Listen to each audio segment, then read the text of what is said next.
puertorriqueña. Yo te la traigo de Cupey, de Vega Baja y de Santurce, de todas partes de Puerto Rico. Hi, and welcome back to another episode of Jeff and Joe's Puerto Rican Kitchen, where we show you how to make easy, authentic Puerto Rican recipes. It's been a while since we've been in front of the camera together. It's been almost a year since we started our channel, and this is literally like our year-versary on YouTube. So thank you guys so much for all your support, for following us. We wanted to go back and do kind of a shout out to one of our first videos of Mofongo, but we're gonna kick it up a little bit this year. Yeah, so we're going back to our Mofongo recipe, which is very simple. It's plantains with butter and some seasonings, but we're gonna do it relleno, which means kind of filled, usually with meat. There's tons of different fillings that people can use: chicken, carne frita, pork, anything you want to do. So we're gonna be doing Mofongo Relleno with churrasco, or skirt steak. It's one of our favorite versions, and it's super easy, guys. We're gonna take a skirt steak, beautiful piece of meat. We're gonna marinate it in some chimichurri sauce, little salt and pepper, and then we're gonna sear it over a real hot pan. Because it's so thin, it cooks real quick, super delicious. Well, the ingredients for the mofongo, which is what I'm going to be sharing with you guys, includes 4 plantains. They are green. You want them as green as you can find them in your store. We have 4 garlic cloves, which I'm going to press. We have 4 tablespoons of unsalted butter, and we have 1 teaspoon of adobo. I'm also showing here the Puerto Rican version of a more pesto, which is what we're going to be using. It's a wooden one. If you don't have that at home, you can go back to our old mofongo recipe where we show you how to do it, even with a cup and a bowl. So, what about you, Jeff? So I'll be making the churrasco, and again, real easy. We got a skirt steak, beautiful piece of meat, got a lot of marbling in the middle, so that fat's gonna give it a lot of taste. So this is about a pound of meat. It's enough for 2 people, which is what we're gonna be doing. And then we're gonna marinate it in a chimichurri sauce. And so that's a teaspoon of salt, 4 cloves of garlic. We're gonna take a 1/4 cup of lime juice, gonna press it fresh. We got a 1/2 cup of olive oil. Then we have 1/2 cup of fresh cilantro and about 2 tablespoons of fresh oregano. We're gonna chop that all up. We'll use part of it for the marinade, and then we'll also use part of it for a drizzle after. And then we'll also use a little salt and pepper, optional if you want, on the skirt steak before we sear it off. So that's it. So let's get cooking. Let's do it again. Let's start by preparing our chimichurri sauce. We'll use some of this sauce to marinate our skirt steak, so we need to make it first. Now there are a ton of recipes for chimichurri, and I'm sure you've made some yourself, so if you have a preferred chimichurri recipe, feel free to use that. This version of chimichurri is intended to be relatively simple, in order to highlight the great beef taste in the skirt steak.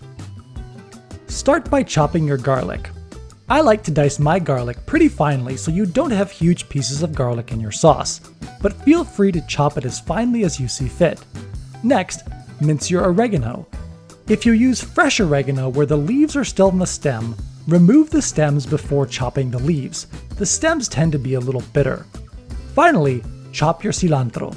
Again, it's up to you as to how fine to chop the cilantro, although I tend to lean towards a finer chop. Now let's juice our limes. You can use bottled lemon or lime juice if it's easier, although I definitely think the taste of fresh limes is my favorite. It just has a lot more aromatic notes. Okay, now with all of the components of your chimichurri prepared, let's put it together.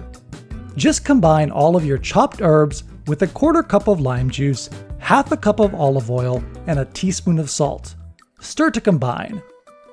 Your finished sauce should look like a slurry of finely chopped herbs and have a bold, aromatic smell. Now let's prepare our skirt steak. When you are selecting your steak from the store, keep a sharp lookout for the amount of marbling it has. Marbling refers to those white lines running between the muscle fibers. Skirt steak is naturally very lean, which can make it tough, so you want to select a marbled piece because it will be softer and have more flavor. When you are picking out a steak, also be aware of how much silver skin your butcher removed. Typically, the back of a skirt steak is covered with a sheet of this white fibrous connective tissue. Not to be confused with fat, this connective tissue is very tough and will not get soft when you cook it. As such, we'll need to remove as much of that as possible. To do this, use a sharp knife to peel off the silver skin while leaving as much meat in place as possible. Ideally, you'd have your butcher do this, but depending on where you shop, that might not be possible. Once your steak is trimmed, I like to tenderize it further using a meat tenderizer. This particular tenderizer works by poking little holes in the meat in order to break up the muscle fibers so they aren't chewy. Make sure to work both sides of your meat for maximum tenderness. After your meat is tenderized, cut it into pieces that will fit on the pan you'll use to cook your steak. I'm going to use a cast iron skillet pan, so I'm cutting my skirt steak into 2 pieces about 6 inches long. Add your steak to a gallon plastic bag and then add approximately half a cup of your chimichurri sauce. Seal your bag and shake it vigorously to make sure your steak is thoroughly coated with the chimichurri sauce. When you are done, squeeze out as much air from your bag as possible before sealing it. Then let this rest for 1 to 3 hours in your refrigerator. With your steak marinating in the fridge, let's start to preparing our mofongo. Mofongo is best eaten hot, so consider the timing on your steak in order to decide when to begin preparing your mofongo. When you're ready to start, begin by peeling your green plantains. We found that the easiest way to do this is to cut off both ends of the plantain, then cut the plantain skin lengthwise in 3 or 4 places. Once you've pierced the plantain skin, use the knife and your fingers to begin peeling away all of the green skin. We've also found that soaking the plantains in hot water for a couple of minutes first can also make the peeling easier, although we didn't do that here. Once your plantains are peeled, cut them into pieces. When you cut your plantains, try to cut all of the pieces roughly the same size. This way, when you're frying the plantains, they will cook evenly and all of the pieces will be done at the same time. I'm cutting my plantains into pieces about 1 inch long. The size of your pieces will affect the cook time, so if you cut your pieces bigger, you will likely need to cook them a little longer than I did. As you cut your plantains, place them in a container with water. This prevents the plantains from getting discolored as you wait to fry them. Once your plantains are ready, we want to fry them at 250 degrees Fahrenheit for 12 minutes. Add enough oil to your pan to fully cover your plantains in order to avoid needing to flip them halfway through the fry and creating an uneven cooking. Once your oil has reached 250 degrees, add your plantains and fry them for 12 minutes, stirring occasionally. Once cooked, remove your fried plantains and place them in a bowl lined with paper towel. Previously on the channel, we've warned you about resting fried things on paper towels because it makes them less crispy. Here, however, that's exactly what we want since we need to be able to smash the plantains to make the mofongo. Also, if you need to fry your plantains in multiple batches, cover your fried plantains with aluminum foil to help keep them hot. While your plantains are frying, let's jump back to our skirt steak. At this point, it's done marinating, so let's get it cooking. Pull out your steak and right before cooking it, add some additional salt and pepper. Just remember that the marinade had some salt already, so don't go overboard. Because skirt steak is generally very lean and very thin, I like to grill it quickly on a hot cast iron skillet. This allows the steak to develop some char on the outside which tastes fabulous without being overcooked. Turn your stove on high and heat your skillet up until drops of water immediately begin sizzling and evaporate. Once your pan is hot, add your steak and cook it for 2.5 minutes on one side. As the steak cooks, you'll notice it begin to shrink as the muscle fibers begin to lose some of their water. After the 2.5 minutes, flip your steak and cook it on the other side for another 2.5 minutes. Because skirt steak is so lean and thin, I like to cook it about medium rare or medium. Now obviously, some people like to cook their steaks to a different doneness. Depending on your preferences, you may need to cook it for more or less time. Once your meat is done cooking, remove it from the heat, cover it with aluminum foil, and let it rest for 5 to 10 minutes. This rest period is important because it allows the muscle fibers to reabsorb some of the liquid they lost during the cooking process and will make your steak moister. Now, while your steak is resting, let's prepare your mofongo. To do this, you're going to smash your plantains in your pilon while adding butter, garlic, and adobo. There's no one right way to do this, but I like to begin by adding 3 or 4 pieces of plantains to the pilon and then smashing them. Once they're smashed, add some adobo, some crushed garlic, and some butter. Some people like to just add whole cloves of garlic and then smash them into pieces in the pilon. That works perfectly fine too. I just find that to be a lot of work, so I like to crush my garlic before adding it. Once you've added some of your seasoning, add a couple more pieces of plantains and keep smashing everything together. Keep adding plantains, butter, garlic, and adobo as you combine all your ingredients. Just keep in mind that for every whole plantain you add, you should add about 1 tablespoon of butter, 1 clove of garlic, and a 1/4 teaspoon of adobo. But if you're at all unsure about the amounts, you can taste your mofongo as you go and adjust as necessary. Additionally, as you smash your mofongo, be attentive to its consistency. The more you work the mofongo in the pilon, the smoother it should get.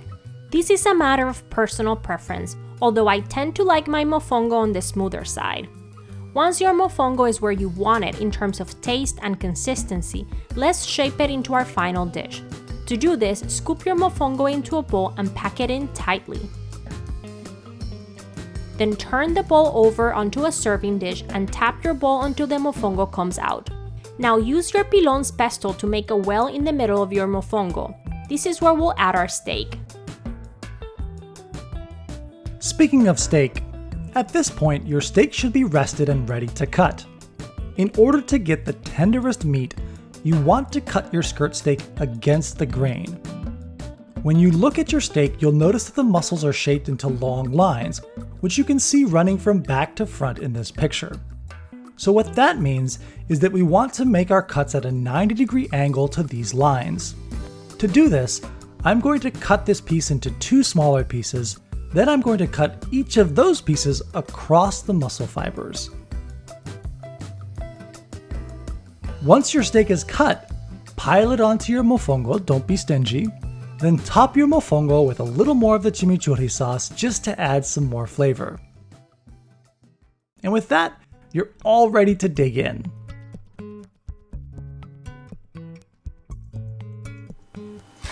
So there we go, guys, mofongo relleno.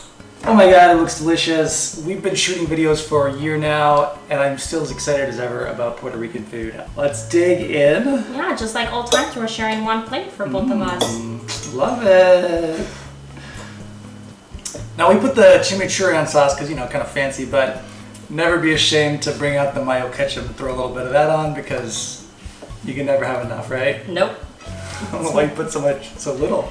Well, you know, just trying to. Gotta get in there.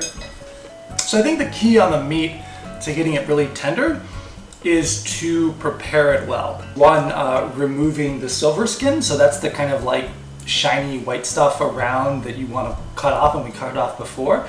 That stuff just doesn't cook very quickly and it's gonna get real chewy. The other thing is kind of using the tenderizer. So we had a jacquard knife, which is just kind of punching holes in the muscle fibers. That way when they cook, they don't really get kind of tight, and it keeps it tender and juicy. And so tell us about the mofongo. How do we get it so creamy and delicious? Well, I mean, I think a couple of things with the mofongo. It's really hard to predict what kind of plantain you're gonna get. You think like a plantain is, you know, a plantain, but think about a banana. You know, like you buy a banana at the store, and today it may taste one way, and tomorrow it tastes the same, you know, a different way. And so with the plantains, one of the things is how dry they are. Sometimes they're like really dry. I think a couple things to make sure is like, one, make sure you start smashing right after you take them from the fryer. You don't want them to sit too long. And then the other thing is, you know, just kind of adjust your butter or fat. Some people, you know, may also just kind of have a little bit of broth on the side, caldo, based on, you know, kind of how you fear your plantains. But yeah, I think these turned out to be really good. Some of the best plantains we've bought in the area. since we moved here. So very happy with this. Very delicious. You know, a lot of people will sometimes use ripe plantains on purpose. There's a little bit of sweetness there. The bifongo, they may call it. That's very delicious if you want to try it. Also, if you can't find green plantains, like, it's not that you can't make it, it just tastes a lot sweeter, which may be a good thing for what you're trying. Yeah, but I mean, I hope you guys enjoyed this video. Please like it, subscribe to our channel if you haven't done that. Again, thank you so much for the support over the last year. It's incredible that we kind of started this a year ago in New York, we moved to Orlando, and we're still going. So thank you so much for the support. And we'll see you again next week for another episode of Jeff and Joe's Puerto Rican Kitchen.